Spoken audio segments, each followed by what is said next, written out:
So, ayun nga guys. So, nakabili tayo ng bagong chain or kadena para sa ating Sniper 150.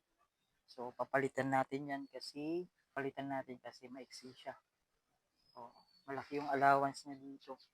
So, ito i-review natin. Ito yung nabili kong chain or kadena. So, 428. 428 yung nabili ko. 428.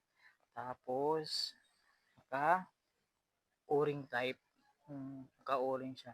So, bubuksan natin, tingnan natin sa loob. Oops. So, ito siya, may kasamang sticker. So, may kasamang sticker, Takasago Chain RK. So, yan. So, ito nga pala siya. Napakasulit. So, yan. So, di ko na muna bubuksan kasi di ko pa naman ikakabit eh. So, ayan. So, bali naka-o-ring type na siya. Ayan. Para hindi maingay yung kadena natin. Meron siyang mga rubber sa gitna dito. So, ayan. So, bali nabili ko lang to siya sa Shopee. Nabili ko to siya sa Shopee. So, 500 plus. Ang bili ko nito, 500 plus. 500 plus, guys.